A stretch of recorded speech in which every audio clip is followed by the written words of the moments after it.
Meus queridos irmãos e irmãs, bom dia! A paz e a graça do Senhor Jesus seja com todos nós na manhã deste domingo, o segundo domingo de janeiro, em que estudaremos a lição do livro do Êxodo, a segunda lição 2, portanto, que tem o seguinte título: Deus levanta um libertador. Ok? Toda a lição está baseada no capítulo 3 deste livro, o livro do Êxodo, que estamos estudando neste trimestre. Vamos à leitura, então, dos textos e aos comentários, ok? Em nome de Jesus, com a graça de Deus e com a ajuda do Espírito Santo. Êxodo é o livro da libertação, da saída do povo do Egito. Não é? Então, disse Deus a Moisés: Eu sou o que sou. Disse mais: Assim dirás aos filhos de Israel: Eu sou, me enviou a vós. Êxodo 3, versículo 14. O histórico. O capítulo 2 de Êxodo termina dizendo que os filhos de Israel, em opressão, gemiam debaixo de dura servidão e motivados por essa servidão, clamaram e o seu clamor subiu a Deus. Êxodo 2, de 23 a 25. Decorridos muitos dias, morreu o rei do Egito, e os filhos de Israel gemiam sobre a servidão, e por causa dela clamaram, e o seu clamor subiu a Deus. E, ouvindo Deus o seu gemido, lembrou-se da sua aliança com Abraão, com Isaque e com Jacó. E viu Deus os filhos de Israel e atentou para a sua condição. Êxodo 2, de 23 a 25. É o texto que acabamos de citar. Viu Deus e atentou para eles e desceu para livrá-los. Ou seja, Deus viu, atentou e desceu para livrá-los. O capítulo 3, versículo 1 de Êxodo, começa com Deus Jeová se revelando a Moisés e o chamando, isto é, o vocacionando e comissionando. Apacentava Moisés o rebanho de Jetro, seu sogro, sacerdote em Midian, e levou o rebanho atrás do deserto e veio ao monte de Deus, a Horebe. E apareceu-lhe o anjo do Senhor em uma chama de fogo, no meio de uma sarça, e olhou, e eis que a sarça ardia no fogo, e a sarça não se consumia. Êxodo 3, versículos 1 e versículo 2. Eu quero fazer um breve comentário sobre esse versículo 1, quando diz que Deus veio a Moisés. Capítulo 3, versículo 1 diz que começa com Deus, Jeová se revelando a Moisés. Deus é o Deus que se revela, ou seja, esse ato aqui é o ato da revelação divina. Deus toma a revelação, o fato de Deus tomar a iniciativa e vir em busca do homem. É Deus que vem em busca do homem. E quando o próprio homem busca a Deus, é Deus quem coloca no coração do homem esse desejo de buscá-lo. Deus se revela. Deus se dá a conhecer a sua voz, seus desígnios, seus propósitos. Ok? Muito bem.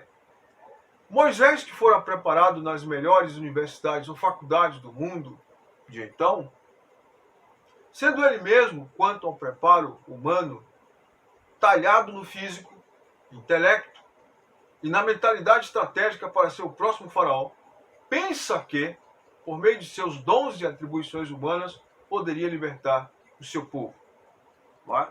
Atos 7:22 diz que Moisés fora preparado em toda a ciência e saber egípcio.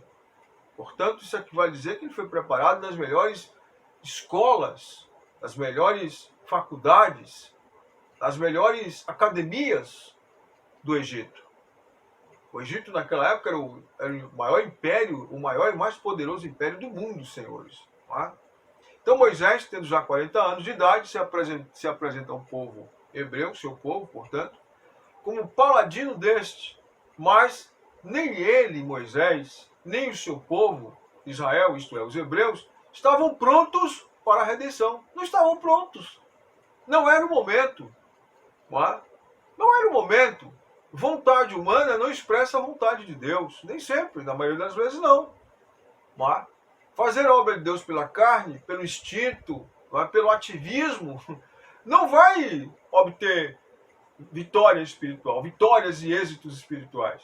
Pode haver avanço humano. E é o que mais nós vemos hoje, né? Mas Deus rejeita o braço humano na sua obra, despido da sua graça, da sua unção, do seu poder, da sua hora, do seu mover, do seu querer e do seu comando. Não é como nós queremos. Não é do jeito que nós queremos, é do jeito que Ele quer. É do jeito que Ele planejou e é no tempo dEle e não é na força do braço. É na força do braço humano. É na força do braço do Senhor. Não é na força do braço humano, mas é na força do braço do Senhor. Muito bem. E aconteceu naqueles dias que, sendo Moisés já grande, saiu a seus irmãos e atentou nas suas cargas. E viu que um varão egípcio feria a um varão hebreu de seus irmãos. E olhou a uma e outra banda, e vendo que ninguém ali havia, feriu, isto é, matou o egípcio e escondeu o corpo na areia. Êxodo 2, 11 e 12. Então Moisés foi instruído em toda a ciência dos egípcios e era poderoso em suas palavras e obras. Apenas um comentário sobre o versículo anterior. Veja, Moisés, ele afirmando, né, o que nós falamos anteriormente, ele toma a iniciativa, pelo braço da carne, pela vontade humana, de defender o seu povo com os seus recursos humanos, com o seu saber, com o seu preparo militar, com o seu preparo atlético, e vai, defende o povo com o braço na violência, na força bruta, nas vias de fato, e mata um egípcio, comete um homicídio motivado de forma passional, a raiva que aconteceu ali no momento, tomado pela raiva que aconteceu naquele momento, e aí ele estraga todos os planos de Deus momentaneamente para a vida dele, mostrando e demonstrando que ele não está preparado para libertar o povo. E se ele insiste ou insistisse em libertar o povo dessa maneira, ele teria sido morto. Teria sido morto. Moisés foi instruído em toda a ciência dos egípcios, era poderoso em suas palavras e obras. E, quando completou a idade de 40 anos, veio-lhe ao coração ir visitar seus irmãos, os filhos de Israel. E vendo, está em Atos 7, 22 a 25. É um texto que reforça, que traz luz sobre Êxodo 3, e todo o livro do Êxodo, né? É o discurso de Estevão. E vendo maltratado um deles, isto é, um dos hebreus, sendo maltratado por um egípcio, certamente um feitor egípcio, né? O defendeu e vingou o ofendido, quer dizer, vingou o hebreu, matando o egípcio. Matando o egípcio. Imagine, ao invés de trazer libertação, ele trouxe mais ira sobre o povo. E ele cuidava que seus irmãos entenderiam que Deus lhes havia de dar a liberdade pela sua mão. Quer dizer, Moisés, ele está querendo aqui se apresentar como o herói, né? Como o libertador, como o líder do povo, né? O líder da revolução, o líder daquele movimento que poderia se iniciar.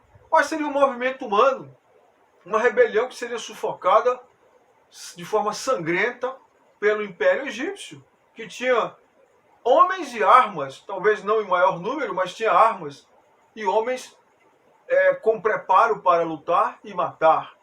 Não é? Assim era o exército egípcio. Mas eles não entenderam. Os próprios hebreus não entenderam. Não seria pela espada, estratégia ou pela ira do homem. Seria pela brandura e não pela ira. A libertação não seria pela espada, estratégia ou pela ira do homem. Seria pela brandura e não pela ira. Seria pelo cajado e não pela espada. Porque a ira do homem, senhores, não opera a justiça de Deus. A ira do homem, nossa ira, não opera a justiça de Deus. Está em Tiago 1:20. Agora vamos à análise dos versículos propostos. Moisés é matriculado, entre aspas, né, e ingressa na mais importante universidade do mundo, a Universidade de Jeová. Isto é, o deserto, a solidão, a dependência, a frustração consigo mesmo, o quebrantamento. Aleluia. Êxodo 3:1. Observe. E apacentava Moisés o rebanho de Jetro, seu sogro, sacerdote em Midian. E levou o rebanho atrás do deserto e veio ao monte de Deus, a Horebe. Moisés aqui está com 80 anos. Ele tinha 40 anos quando fugiu do Egito. E aqui ele está com 80 anos. Então Moisés teve um preparo de 80 anos. Deus teve que despojar Moisés de tudo aquilo que ele era no Egito. E agora Moisés, aquele líder militar, aquele general, aquele homem que foi talhado para ser o próximo faraó, está como um pastor, numa atividade pastoril, solitário no campo, ante o sol do dia, o sol escaldante e o frio gelado da noite, apacentando o rebanho de seu sogro, Jetro. Uma vida tranquila, uma vida calma, longe dos holofotes do Egito, longe da visibilidade, do glamour, é? E levou o seu rebanho atrás do deserto e veio ao monte de Deus, a Horebe. É o cenário perfeito para Deus trabalhar o homem. Ele está sozinho, está solitário, não é? Vem ao deserto, ao interior do deserto, ao sopé do monte Horebe, as montanhas de Horebe, e chega ao monte de Deus, onde Deus, naquele contexto, costumava se revelar. Não é? Muito bem. Apacentava Moisés o rebanho. Eis aí o Moisés solitário. Cenário ideal para Deus falar-lhe e moldá-lo, longe do glamour e dos holofotes do Egito. Leva o rebanho de ovelhas e cabras. Sim, cabras e ovelhas. O que significa isso? Disciplina de Deus a Moisés, lidando com esses animais, símbolos da natureza, das naturezas humanas, ovelhas, isto é, pessoas mais sensíveis. Ovelhas, pessoas mais sensíveis, mais flexíveis, porém mais irrequietas. Né? Ovelha é irrequieta. Ovelhas apresentam problema de comportamento também. São mais sensíveis, são mais dóceis, né? porém trabalhosas. Já as cabras são pessoas em tudo difíceis, pessoas de dura serviço, pessoas que dão marradas. A cabra costuma dar coice, a cabra costuma vir para cima, ela é reativa, ela é reacionária. Então são pessoas cuja natureza são difíceis. Tá? Então Moisés é treinado por Deus lidando com esses animais, que tipifica essas duas naturezas humanas. Dois tipos de pessoas, né? As ovelhas, simbolizadas pelas cabras, as pessoas mais mansas, simbolizadas pelas ovelhas, e as pessoas de temperamento mais difícil, simbolizadas pelas cabras, ou bodes, se você preferir, não é? Bode. Para o deserto, para o lado do deserto, Moisés, chega, enfim, ao centro da faculdade, ou seja, ao deserto. Era o centro da faculdade de Jeová. Era o Moisés frágil, quebrantado, amassado no pó da dependência. Não é? O deserto exigia muito mais do que ciência. O deserto exigia resistência, resiliência, paciência e aprendizado para viver em solidão, em solitude. O barro estava pronto para ser um vaso nas poderosas mãos de Jeová. É o barro sendo moldado, é o homem sendo moldado. Não é? Chegou a Horebe, o Monte Santo e o santuário de Deus na terra. Naquele contexto. Horebe era, aliás, o símbolo do centro da adoração de Jeová. Portanto, era o pastor e não o guerreiro. Era o pastor e não o guerreiro que iria libertar os hebreus. Êxodo 3, versículo 2. Diz-nos assim: Apareceu-lhe o anjo do Senhor numa chama de fogo, no meio de uma sarça. Moisés olhou, e eis que a sarça ardia no fogo, e a sarça não se consumia. A sarça não se consumia. Estava acontecendo ali, mais do que um fenômeno, estava acontecendo um mistério ali. porque havia um arbusto seco, a sarça, e um fogo estranho aos olhos de Moisés. Revela-se, encandeia-se na sarça, porém aquele arbusto ele não começa a se decompor, a despedir, a expelir cinzas, não é? Não começa a se desfazer em cinzas ou em torrões, ele não se consome. Então isso chamou a atenção de Moisés. Apareceu-lhe o anjo do Senhor. Ou seja, a suprema revelação é precedida de um longo preparo. Para que esta revelação acontecesse a Moisés, esta revelação de Jeová, houve um longo preparo. Estes 40 anos foi o preparo. E o próprio Deus se encarregou de desatar este momento da revelação. No momento em que Moisés estivesse preparado. Preparado espiritualmente. Preparado psicologicamente. Tendo seu caráter macerado no pó. Para que pudesse ser usado por Deus. Né? Eu tenho a dizer aos irmãos o seguinte.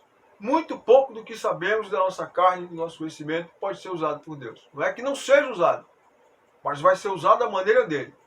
Mas pensarmos que podemos ser usados da nossa maneira, nós só estaremos atrapalhando a obra de Deus e não ajudando. Tem que ser do jeito dele. Aparecer o Senhor, o anjo do Senhor. Ou seja, a suprema revelação é precedida de um longo preparo. Tem que haver preparo. Esse preparo que universidades, que colégios não dão. É um preparo com Deus. Que as pessoas hoje, boa parte dos servos de Deus hoje não querem isso. E ignoram isso. A aparição do anjo de Jeová no meio de uma sarça. Ou quer dizer então que vai aparecer um anjo para nós hoje? Eu não sei. Nós temos a palavra, não precisa mais um anjo aparecer. Mas quantos hoje recorrem à palavra? Quantos hoje gastam tempo com a palavra? Quantos hoje creem verdadeiramente na palavra, como ela é? Como palavra de Deus? Um infeliz recentemente disse que a Bíblia precisava ser atualizada para lidar com certo grupo de pessoas. Pois é, e se diz pastor e se diz obreiro. Então, a sarça ardia e não se consumia. Ou seja, embora em aflição terrível, os hebreus consumidos sim, mas não destruídos. A sarça aqui bem pode simbolizar e simboliza o povo judeu, que, envolvido no fogo da aflição, e pelo fogo da aflição, o fogo da sarça, o fogo de Jeová, que os estava consumindo, que os estava possuindo, mas não os consumia. A sarça ardia, mas não se consumia. Assim como a sarça ardia, aquele arbusto, e não se consumia, de igual modo Deus está revelando a Moisés e a nós que a aflição não iria destruir o seu povo. Estava ardendo, mas não iria destruí-los, consumi-los completamente. Glória a Deus. Capítulo 3, versículo 3. Então disse consigo mesmo, disse Moisés consigo mesmo, irei para lá e verei essa grande maravilha, porque a sarça não se queima. Por que a sarça não se queima? Isso chamou a atenção dele. Ele percebeu que havia algo muito sério acontecendo ali. Algo que ia para além da imaginação humana. O capítulo 3, versículo 3 de Êxodo nos explica o seguinte. A reação de Moisés à revelação. Primeiro, qual foi a reação de Moisés? Ele se aproximou. Ele se aproximou. Segundo, ele olhou. Ele não ficou indiferente ao agir de Deus. Há pessoas que Deus está agindo, a pessoa fica indiferente. Ela não, nem sequer ora a Deus para perguntar se aquilo ali, o que é que Deus está querendo falar com ela. Ou se Deus está querendo falar com ela. Ou o que é que está acontecendo. Aliás, as pessoas entram na igreja hoje, ouvem uma pregação, ouvem uma ministração na escola dominical, vão para casa, esquecem de tudo que ouviram. E há aqueles que ouvem, mas não consideram, gostam, dizem assim, boa esta palavra, mas não consideram a palavra como palavra de Deus. Esse é o problema. Você tem que receber a palavra de Deus, a Bíblia, a palavra pregada, como palavra de Deus. E você precisa crer na palavra de Deus, você precisa crer em Deus e nos pregadores da palavra. Porque a Bíblia diz, a palavra de Deus diz, segundo Crônicas 20:20, crede no Senhor vosso Deus estareis seguros. Crede nos seus profetas e prosperareis. Então a Bíblia manda crer nos profetas, nos pregadores verdadeiros, sim. Ou você acha que Deus vai descer para falar com você pessoalmente? Se você ouve o ensinamento da Bíblia e você não pratica, você não rumina, você não recebe, é ouvinte esquecido. Não haverá nada, não haverá crescimento, não haverá revelação, não haverá cura, não haverá santificação, não haverá avanço espiritual. Pelo contrário, você não crê. Não é? Então você tem que crer, eu tenho que crer. Eu tenho que me esforçar para crer. E há esforço humano nisso sim. Então ele se aproximou, ele não ficou indiferente. Ele se aproximou para ver o que é que estava acontecendo. Notou que havia algo diferente, era um fenômeno, ou para lá de fenomenal que estava acontecendo. Ou seja, olhou, ele não somente olhou, mas ele viu. Ele olhou e viu. Tem gente que olha, mas não vê.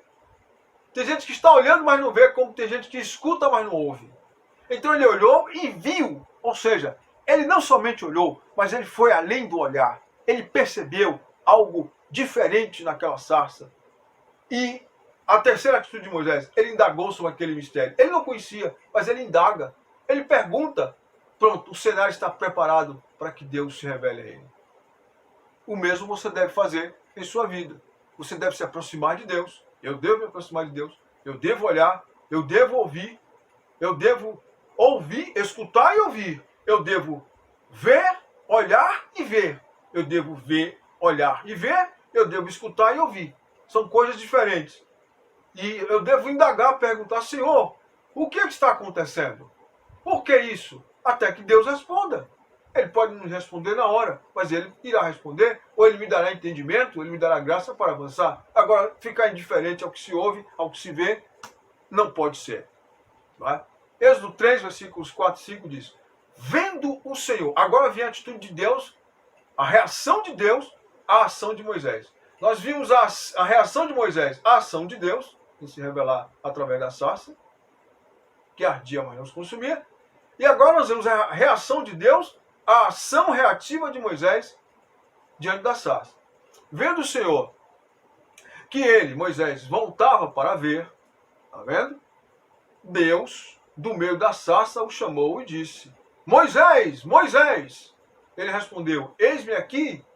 Deus continuou, não te chegues para cá. Tira a sandália dos teus pés, porque o lugar em que estás é terra santa. Então veja, a partir do momento que Moisés, prestando atenção ao que estava ocorrendo, ele volta-se para Deus, ele volta-se para o que está acontecendo, e ele estava voltando-se para Deus sem saber, então Deus se volta para ele. Deus só fala com você, Deus só fala comigo quando eu me volto para escutar o que ele está falando. Grave isso. O povo de Deus hoje, na maioria, lamentavelmente, é ouvinte esquecido. Ouve pregações como se estivesse ouvindo qualquer coisa. Aquela pregação é sua vida. Aquela leitura bíblica, aquela pregação, é a sua vida, é a sua santificação. Ela que vai lhe alimentar naquele dia, durante toda aquela semana, e durante vários meses e por toda a vida. Como é que você ouve de qualquer maneira e vê de qualquer maneira? Como é que Deus vai voltar-se para nós se nós não nos voltarmos para Ele? Quando a palavra de Deus diz, Zacarias 1,3, tornai-vos para mim, e eu me tornarei para vós, diz o Senhor. Torne-se para Deus como Moisés, torne-se para Deus como Moisés tornou, e assim o Senhor voltou e falou com ele. Vendo a atitude dele, Deus então falou com ele. O capítulo 3, versículos 4 e 5 de Êxodo, nos mostra o seguinte. A reação de Jeová diante da aproximação de Moisés. Deus reagiu. Deus o chama por meio de uma voz e sai do meio da sarça. A reação de Deus foi, Deus, Jeová, o chama por meio de uma voz e sai do meio da sarça. Jeová o faz, e por fim Jeová o faz saber que sabe o seu nome e o chama pelo nome. Moisés, Moisés. E Jeová o faz saber que conhece o seu nome. E o chama pelo nome. Moisés, Moisés. Moisés está sabendo que ele está lidando com um Deus que sabe quem ele é, onde ele mora, onde ele reside, sabe a história dele. É um Deus todo-poderoso, todo sábio, todo onisciente. Glória a Deus. Deus o avisa solenemente que ele está pisando, ele, Moisés, está pisando em terra santa. E por isso deve descalçar as sandálias. Quais sandálias Moisés deveria descalçar? As alparcas que ele estava ali? Sim. Mas há algo mais que ele devia descalçar. Descalçar-se, né?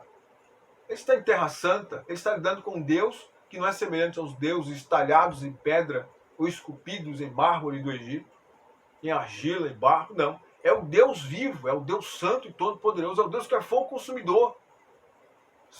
Então Moisés deveria se desfazer-se também das sandálias da vida do pecado, as sandálias da autossuficiência, as sandálias da força do saber humanos, da força e saber humanos, e as sandálias da independência ou da autossuficiência, como nós já falamos. As sandálias da independência. Ele devia despir-se dessas sandálias e calçar, ou melhor, deveria descalçar-se para, enfim, ser calçado com os calçados da obediência a Jeová. Das sandálias de servos de Jeová, de servo de Jeová. Da dependência de Jeová. E andar no tempo.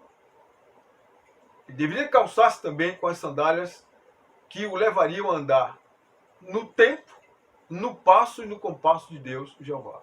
Aleluia. Não se faz a obra de Deus no nosso tempo, não se faz a obra de Deus no nosso passo, no nosso compasso. É no passo de Deus. É no compasso de Deus. É no passo e no compasso. É no ritmo dele, não no nosso ritmo. Ok? Capítulo 3, versículo 6. Disse mais: eu sou o Deus de teu pai. O Deus de Abraão. O Deus de Isaac. O Deus de Jacó. Moisés escondeu o rosto porque temeu olhar para Deus. Capítulo 3, versículo 6 diz: Deus revela-se como o Deus da aliança, como o Deus de Abraão, Isaac e Jacó. Então Moisés vê e passa a perceber que o caso é sério. É o Deus da aliança. É o Deus que esteve lá atrás com Abraão, com Isaac, com Jacó, que agora chega 430 anos depois para estar com ele e com o seu povo. E que não está indiferente a nada do que está acontecendo. Capítulo 3, versículo 6. Continuando. Havendo, pois, Moisés sido por Deus matriculado e feito um curso de cerca de 40 anos no deserto, tendo como disciplinas solidão,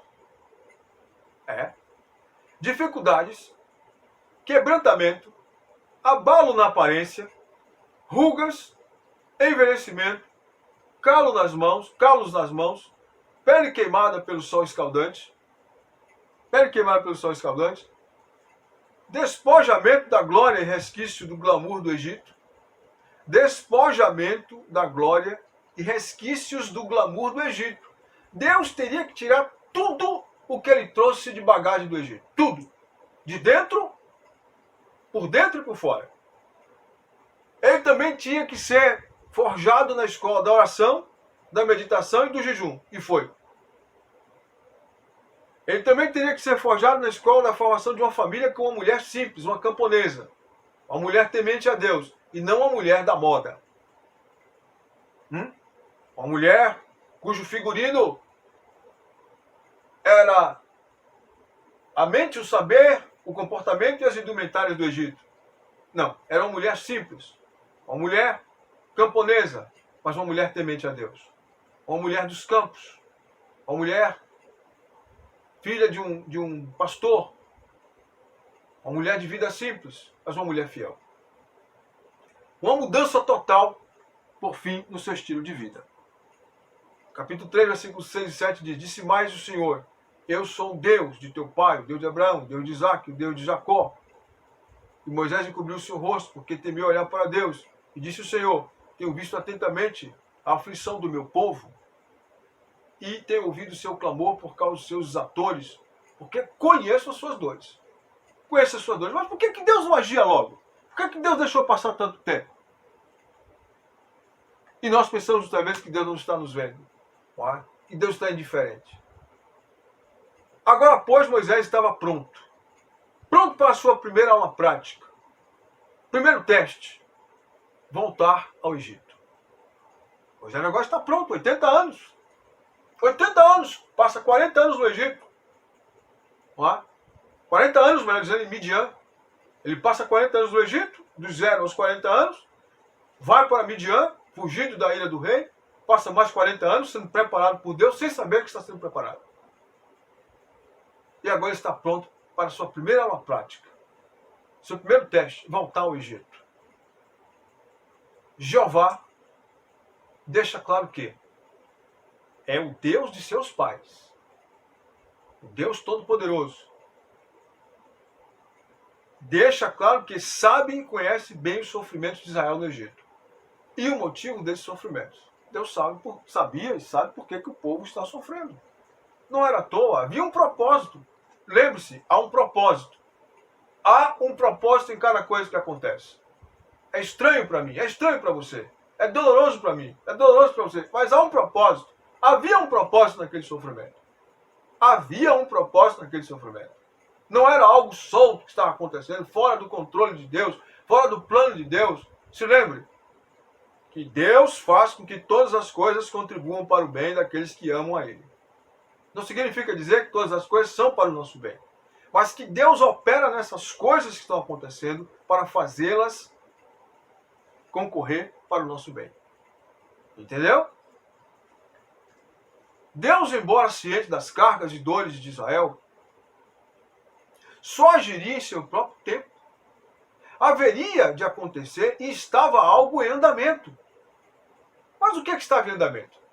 Primeiro, teria que cumprir-se o que Jeová falou a Abraão, em Gênesis 15:13, quando disse: e que, após isso, ele, o Senhor Jeová, os tiraria de lá.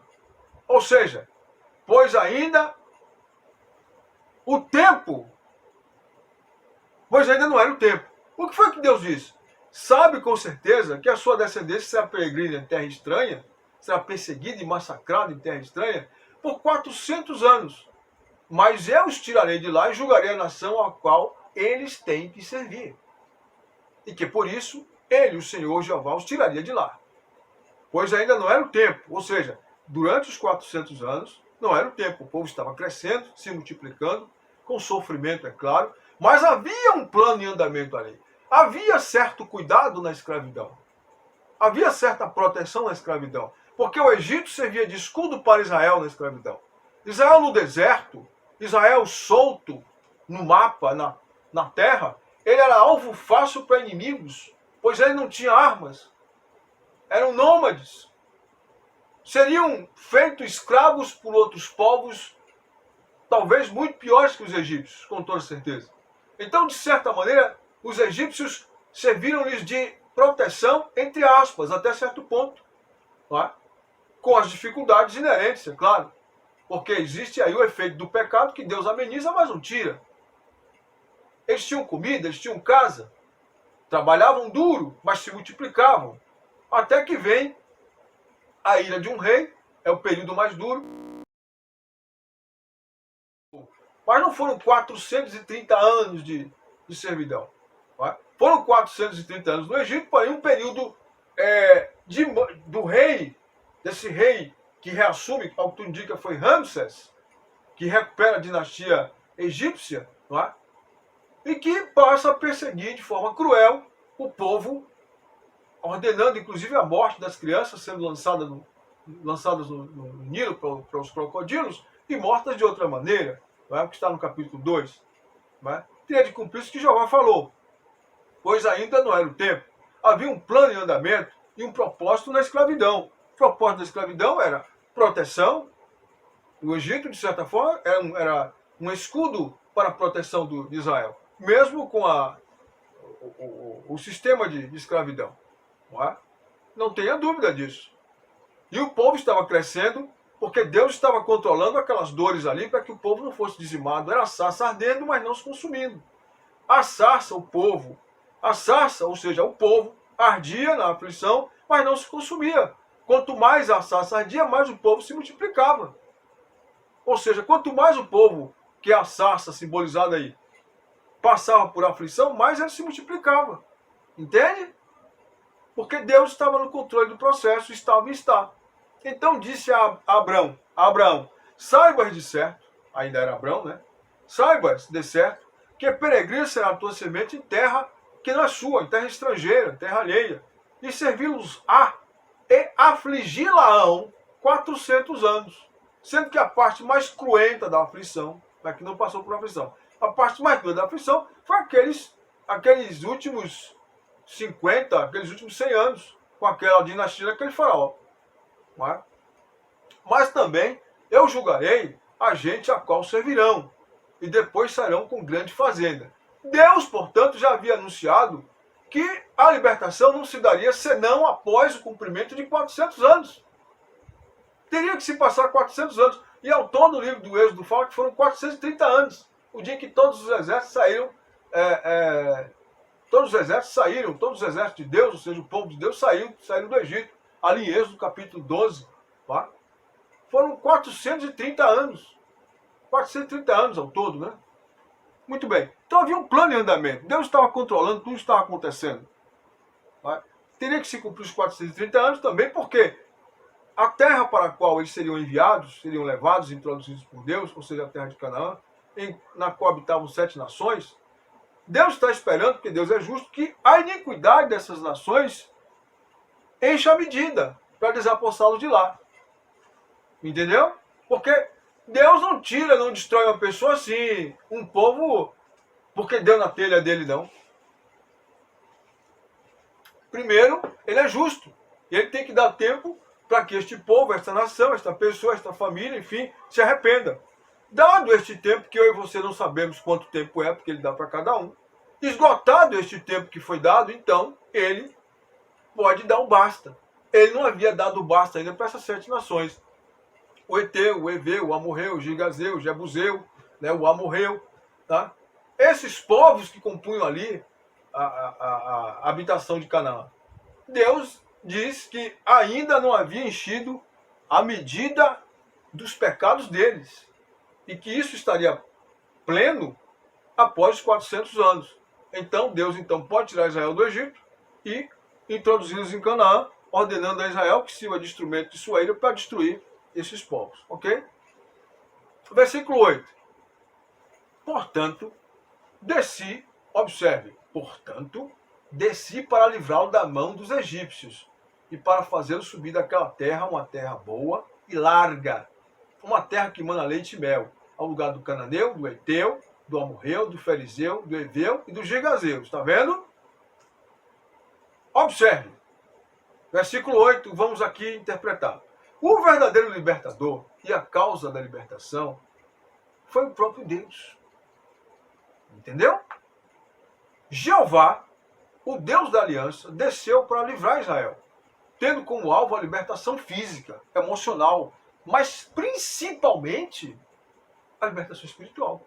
Não só a libertação dos grilhões físicos, mas a libertação dos grilhões espirituais. Entendeu? Êxodo capítulo 3, versículo 9 diz: E agora, eis que o clamor dos filhos de Israel chegou a mim, e também tenho visto a opressão com que os egípcios oprimem. Deus viu, Deus atentou e Deus desceu. Então a libertação aconteceu porque Deus desceu. Você entendeu por que as coisas acontecem? É porque Deus desceu. Por que nós pregamos o Evangelho hoje? É porque Jesus desceu. Jesus veio. O Filho do Homem veio do céu. Ele encarnou-se e voltou para o céu e nos mandou pregar o Evangelho. E desde os apóstolos se prega o seu Evangelho. Quando alguém é curado, foi porque Deus desceu. Deus atendeu a oração. Quando alguém é salvo, é porque Deus desceu. Quando alguém se converte a ouvir uma palavra, é porque Deus desceu naquela palavra. Deus desceu, não é sucesso do pregador, não é sucesso de quem quer que seja, é porque Deus desceu. Ele diz, eu desci para livrá-lo das mãos dos egípcios. Entendeu? Portanto, desci para livrá-lo das mãos dos egípcios e fazê-lo subir daquela terra, uma boa terra larga, que mana leite e mel. Terra de fartura, terra de bênção. Não é? Muito bem. Avançando. O versículo 9 diz o seguinte: E agora, eis que o clamor dos filhos de Israel chegou a mim, e também tenho visto a opressão com que os egípcios oprimem. O clamor dos filhos de Israel é vindo até mim. Mesmo havendo promessas aos pais, era necessário que Israel clamasse. Entendeu? as coisas não vão acontecer porque Deus prometeu, então eu vou ficar aqui de braços cruzados, eu não vou orar, eu não vou clamar, eu não vou me pôr em oração, velar diante de Deus em oração. Não, não é assim não. Mesmo havendo promessas, e Deus havia prometido e dito que tudo isso ia acontecer, era necessário que Israel clamasse. E o que isto expressa, e o que é que isso expressa? Fé, dependência, confiança, devoção. Quando você clama, você está crendo no que foi prometido. Você está demonstrando dependência e você está demonstrando confiança, além de desenvolver comunhão, enquanto você clama, enquanto você ora. Entendeu? Esse é o método de Deus. Não existe outra maneira não, meu filho. Não existe outra maneira. Ah, não, Deus prometeu, então eu vou ficar aqui deitado em berço esplêndido, eu não vou lutar, eu não vou clamar, eu não vou crer, eu não vou exercitar a fé, tudo vai acontecer assim. Não, não é assim não. Nós temos que clamar, nós temos que mostrar a nossa fé com as nossas obras. Entende? Mostrar que nós cremos. Não é? Mostrar, e obediência e fé se mostra com obediência, com adoração sincera, com atitude sincera.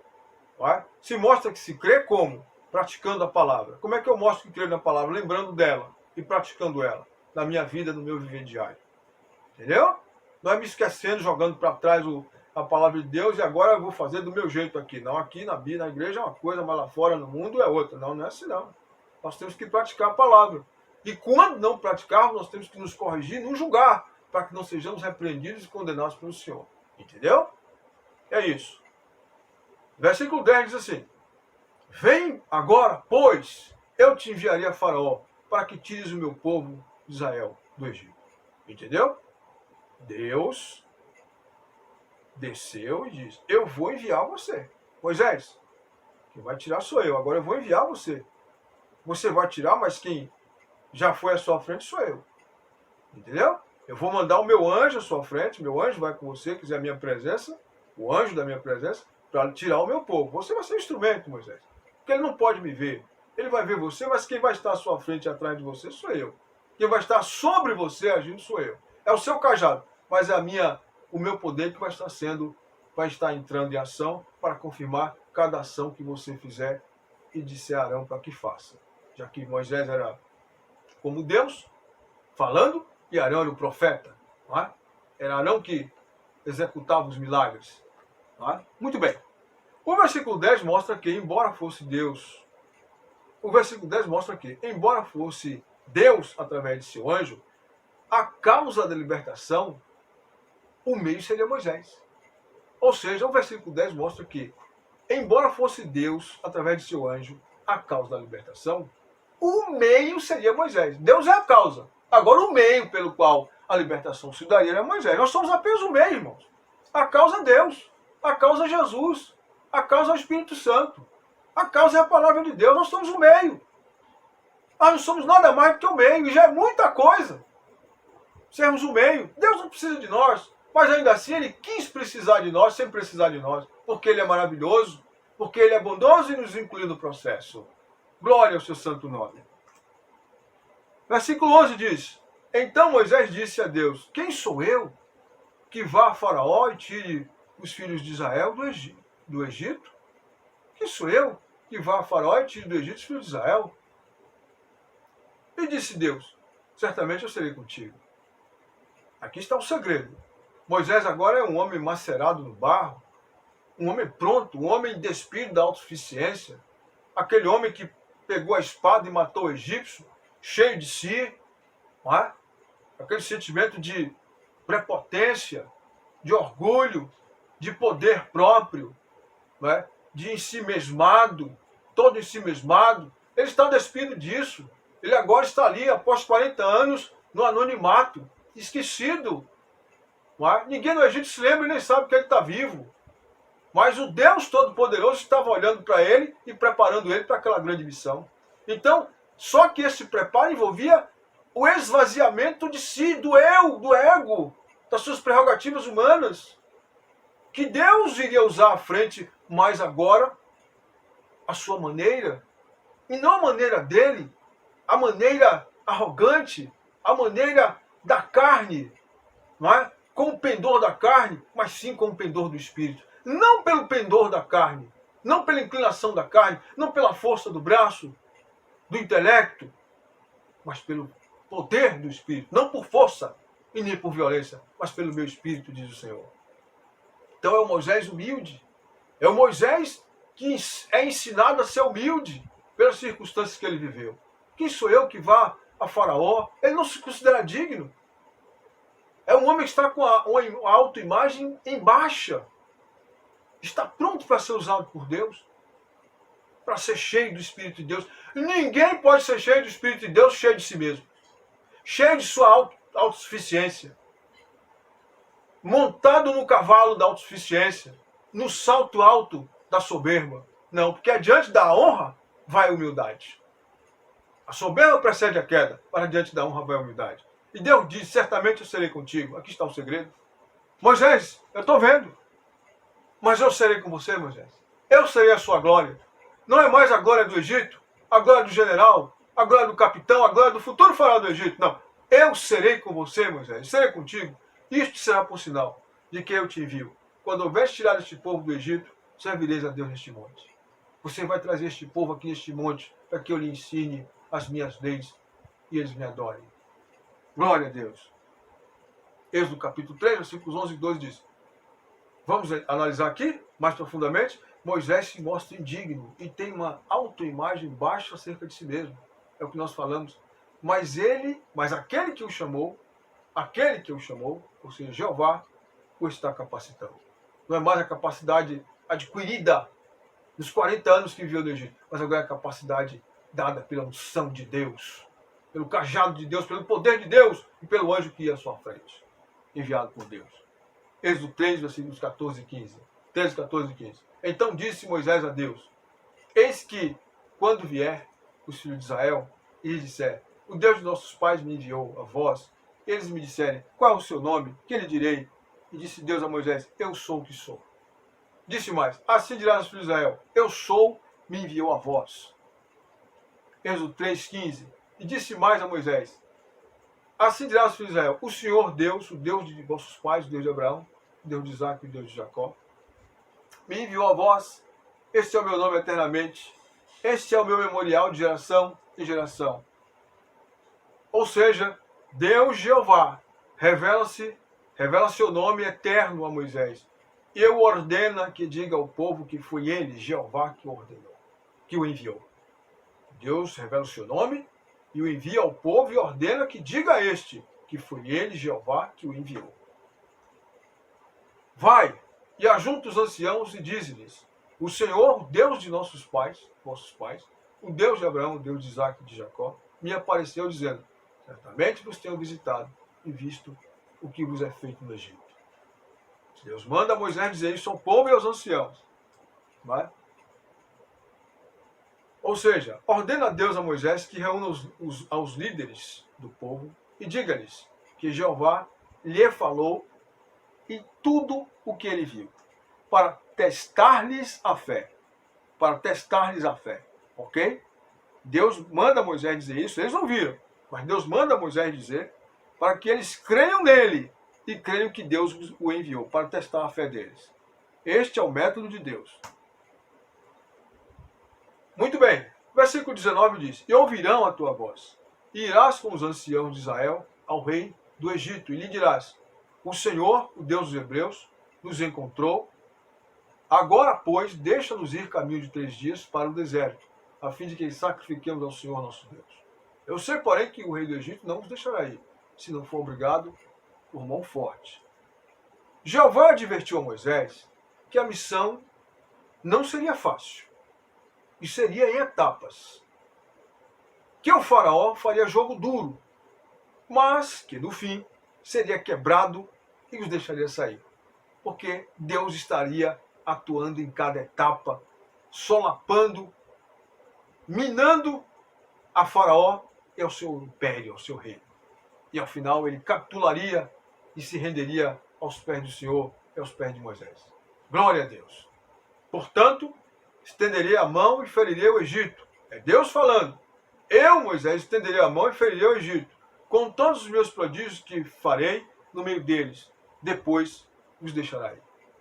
Era a espada de Javé descendo sobre Jeová, de Deus, do Senhor Deus, descendo sobre o Egito, cobrando os 400 anos de servidão, cobrando a morte das crianças e cada chicotada que eles deram no povo de Deus.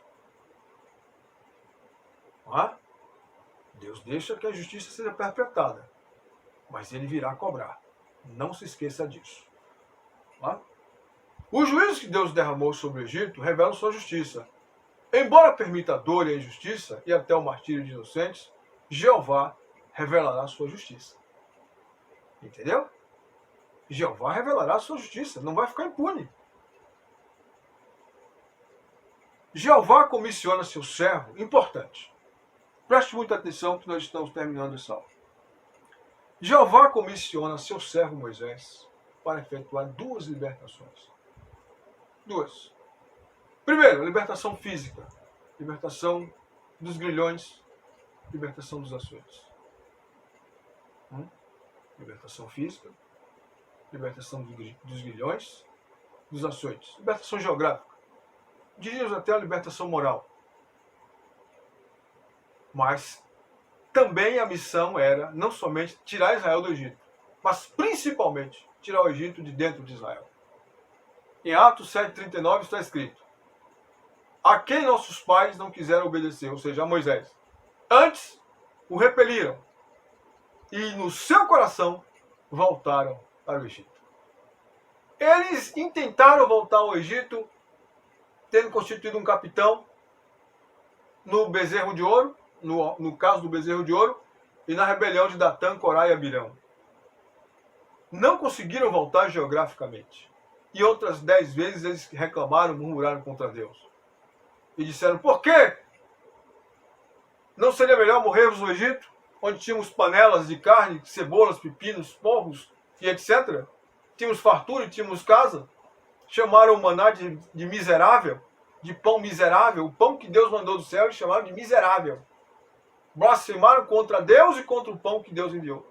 Aquele pão que era símbolo, era um sinônimo, apontava para o pão do céu, o verdadeiro pão do céu que é Cristo. Eles chamaram aquele pão de vil e miserável. Nunca faltou aquele pão durante os 40 anos no deserto. Eles não voltaram fisicamente para o Egito, mas em seus corações eles voltaram. Irmãos, isso é muito sério. Há pessoas hoje que em seus corações voltaram para o mundo. Algumas voltaram geograficamente mesmo, espiritualmente e geograficamente. Estão no mundo, estão bebendo, estão jogando, estão no jogo. Voltaram a jogar na loteria, voltaram a se prostituir, voltaram a tomar cachaça, voltaram a fumar, voltaram a ter um caso extraconjugal e por aí vai. Voltaram às fronteiras do pecado e entraram no território do pecado e do diabo, do demônio, do Satanás, do coisa ruim. Mas existem aqueles que não voltaram dessa maneira, mas voltaram em seus corações e estão dentro da igreja.